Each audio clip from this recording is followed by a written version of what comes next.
Welcome to Small Talk with Kenya and Dawn. I'm Dawn. And I'm Kenya. Okay, so today we are still in our relationship series, but today we're just going to kind of focus on ourselves, and we are going to be discussing losing yourself. How you may lose yourself in certain situations that you're in.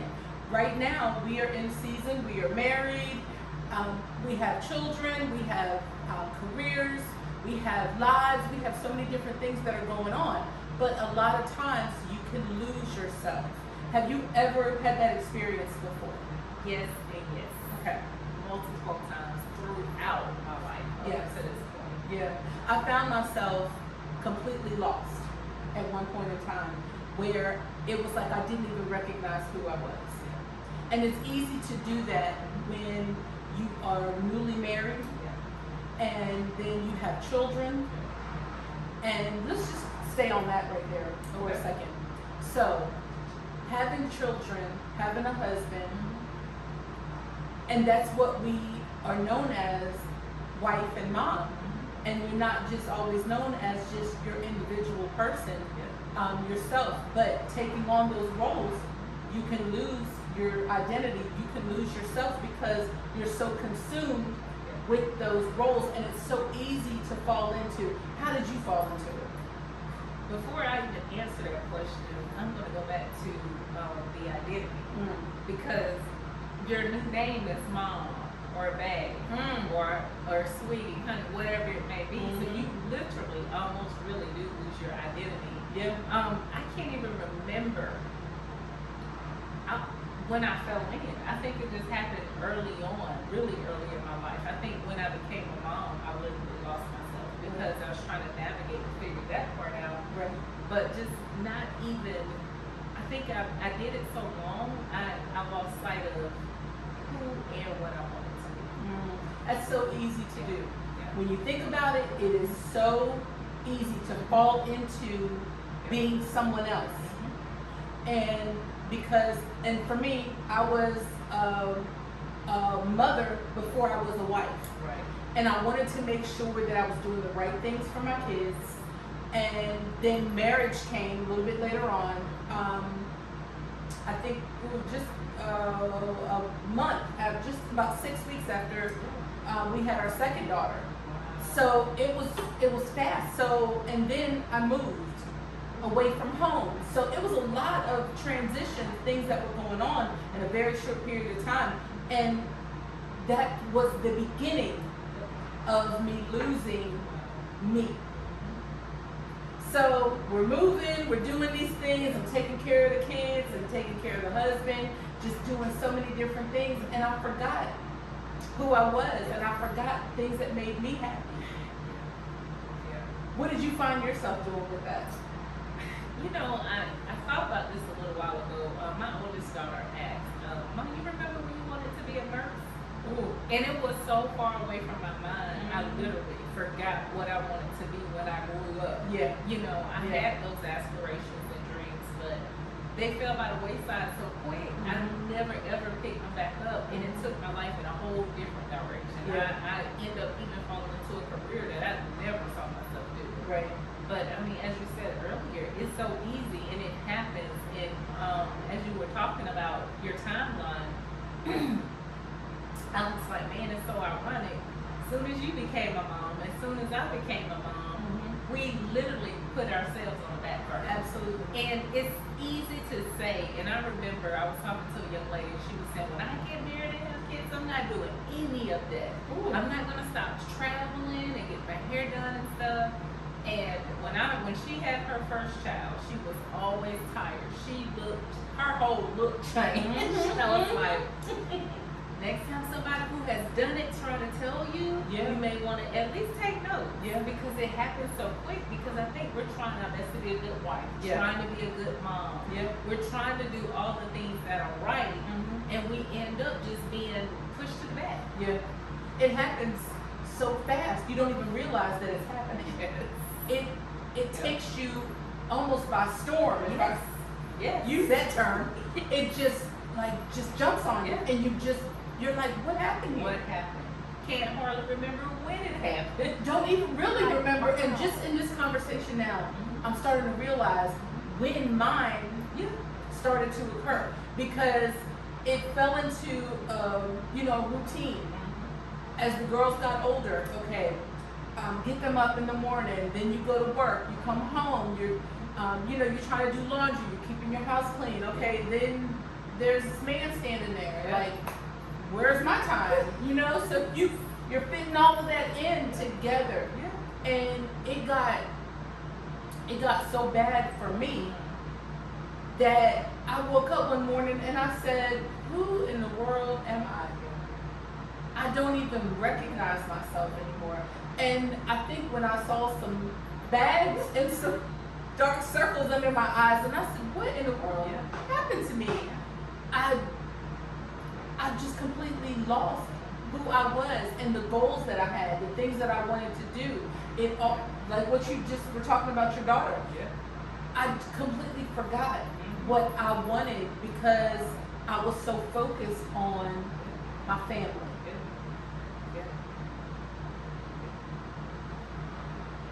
I don't know. It bothered me.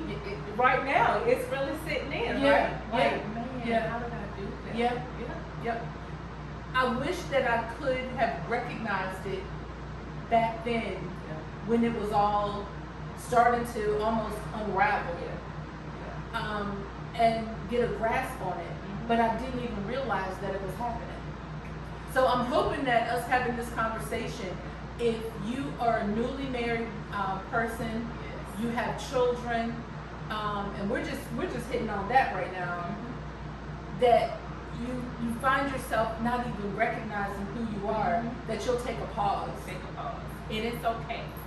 It's okay to take a pause and gather yourself. Because if not, you said it by storm, literally, by storm. Yeah. It happens so quick.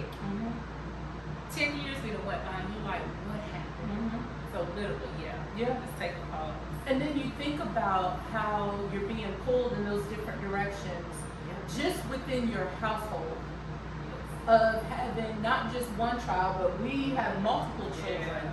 And then, like I said, your husband is there. And when you go into it, and it's all out of order. It's all out of order, and I'm catching myself even now saying it because I wasn't putting my husband first. But there was even times for me, I wasn't even putting God first. You know, it is so ironic that you just said those exact words. My husband and I just had this conversation. Oh, wow. And I said to him, maybe if I would have done things in decency and in order, I would not be having every consequence that I can think of from my beginning. So, yes, because if we would have, and there's no doubt in my mind that it would have been different if we would have done things in order. And there is an order to things. There's an order to our lives. Where the order gets out of order is when we put our own agendas, we put ourselves, we put other people in front of what God really ultimately wants for us. And He set the model, and all we have to do is follow. Exactly. The hard-headed, I got it, I know it. Wow.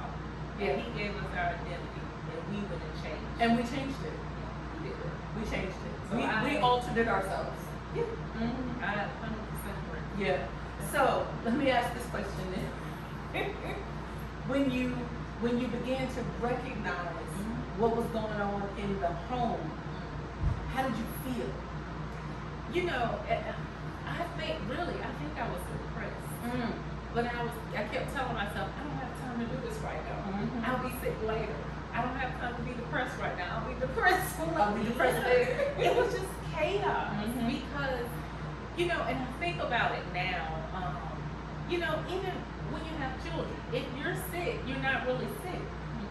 If your husband is sick, it's almost like they're near death. They're going to really be sick. So I remember even telling myself, just taking medicine, I don't have time for this, just pushing myself and trying to go. Because you still, even in that, there was no self-care in that. Yeah. everybody else is still more important than you. Yeah. I always say like moms don't get a day off. Never. It's Yeah. I just feel like we can't call in sick. No. We don't get an opportunity to do that. And I'm gonna just tell you, one thing is when I was home by myself with the kids and my husband was gone and I was sick and I'm still like dragging myself out of the bed to make sure that my kids ate, that their lunches were fixed, that their clothes were ironed, and I'm just doing everything that I had to do. I couldn't even take care of me. And it carried on for years.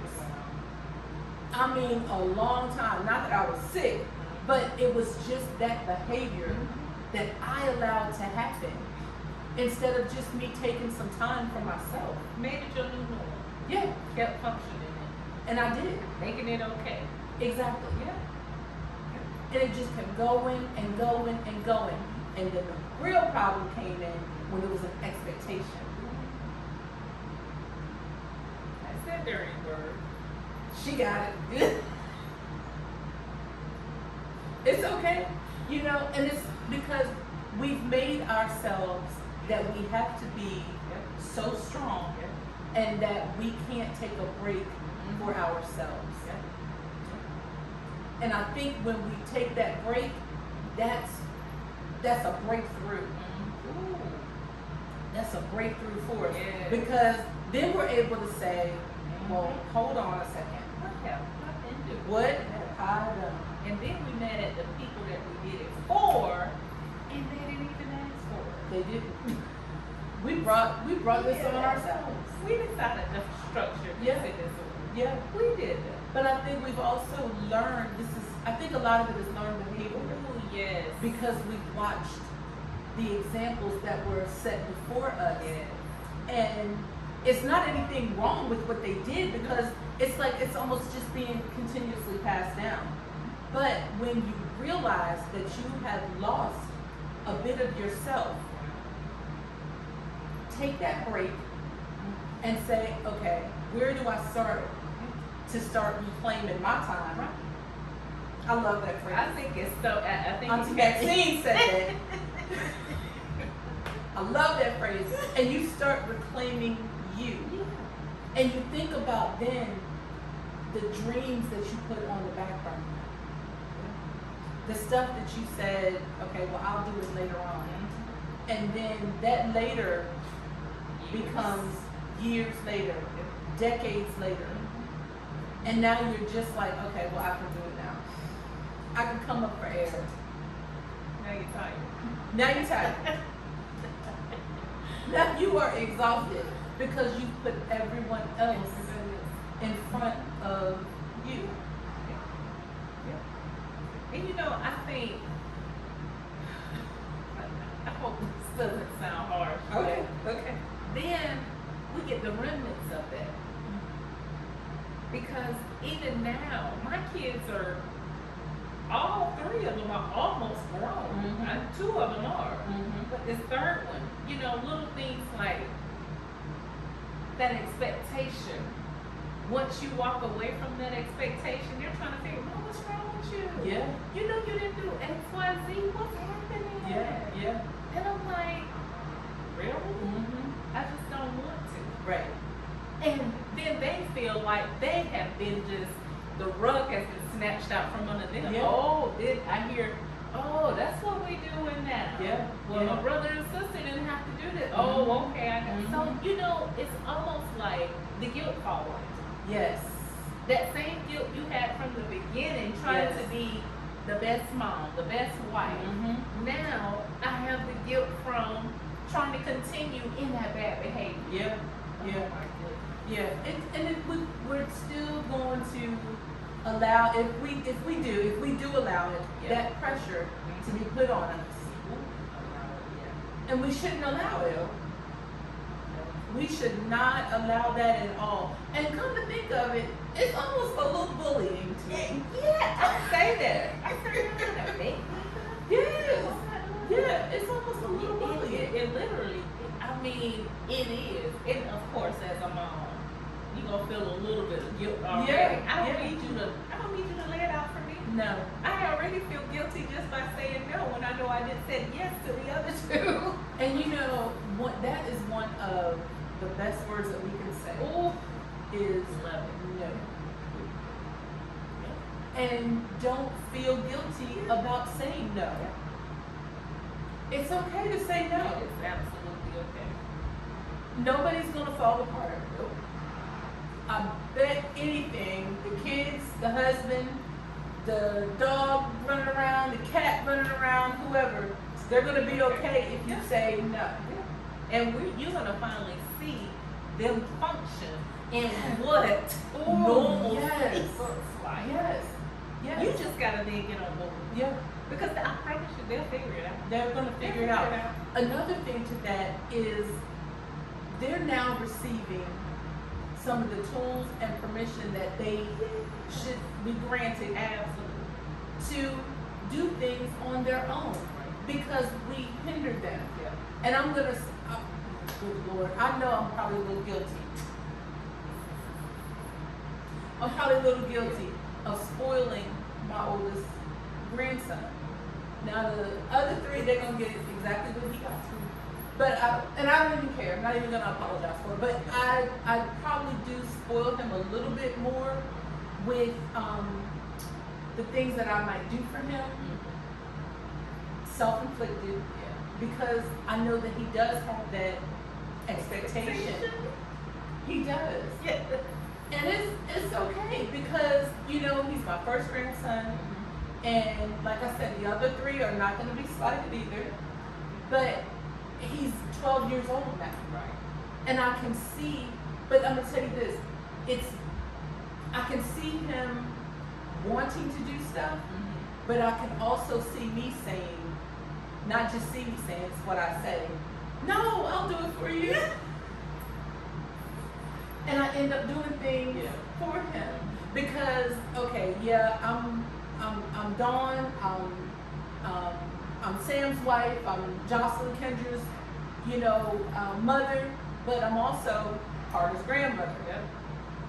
And I'm Cairo and Taj and JD's grandmother as well. But am I hurting him? And I really got to take a look at that and say, am I hindering him from moving forward and doing things that he wants to do? Okay, she said yes. Yes, and here we go again, this confirmation, thank you, Holy Spirit. Me and my husband was just having this conversation that I think so many times we coddle kids. And I know it's because we love them so much, and we just don't want them to endure anything that's bad. Right. But then the reality of the world is everything is not good. That's right. So then when those things happen, they're not prepared to handle it because they've never had to handle it. Yeah. So, that was one of the things. A lot of times my husband do with our youngest daughter. Some people be like, wow, like she just started driving. When she had to get her oil change, she had to pay for it. See, that part. But if we leave it up to her, every fast food restaurant in the area is going to take her whole paycheck. She will not learn discipline. She will not learn how to manage her money. She will not learn that you cannot depend on mama and daddy for the rest of your life. You have to do this now, where it's a small responsibility. So when you get those big responsibilities, it's nothing new. I just got to adjust a little bit because I have a little bit more to work on. Yeah. So now that part, we did not slight our kids at all. And that was the thing. I was always so afraid that my husband and I may leave before we leave this earth before we actually had to. And I didn't trust anybody else with my kids. Right. So I always felt like I had to make them self-sufficient. Right. And that has been one of the things that we did as parents that has not been a regret. Now it hurt. I'm gonna tell you, it's a lot of times I had to go to the shower and just cry because I'm like, my baby got to do it, because my husband made me let him do it. But now when I look at the results of it, I say this all the time. Years ago, T.D. Jakes said, whatever you deposit in a child today Right. is what you're gonna withdraw tomorrow. Right. And that has stayed in the back of my mind for years now. And that's a good lesson, I think, to learn, Yeah. because you're also teaching her independence. Yep. And in that independence, I think that's a way for her to not lose herself. Absolutely. And you know, not even realizing that's what that was. Mhm. I said those words to her. Mhm. You'll always have your own identity. You will Yeah. never depend on anybody, and you'll know how to handle yourself. Yeah. I didn't even think about that. I'm gonna have to make sure I follow up on the conversation. Yeah, yeah, you're teaching her some independence. And it's good, moving forward, because even in times of doubt, she can tap back into Yeah. those things that she learned Yeah. and say, you know what? Okay, I'm strong in this area. I know this about me. I can do this, and be confident in doing so. Yeah. And you know when things get hard, I don't have to panic and lose my mind. The Right. world does not have to end. No. I just gotta adjust a little bit. Right. That's Right. it. Yeah. And it's more. I know you want to hold on to your baby. It's do. necessary. I do. So I necessary. do. But I know that that's me, just wanting to go the extra Yeah. mile. Yeah. And instead of saying, okay, be the grandmother, then I want to do a little bit extra. Yeah. But in all of that, I still got to keep my identity Yeah. and not allow things to go south. Yeah. And Fall move- right back in. Exactly. Exactly. So we're going to take a pause here. We're going to come back with part 2 of Losing Yourself. And next we are going to talk about work and career, which is something that a lot of people may do. You can lose yourself in that area. So with that being said, comment on the video, like the video, share the video, subscribe to the channel, and hit that notification bell so that you'll know when Small Talk comes on, which is every Tuesday morning at 7 a.m. Until then, we'll see you next time.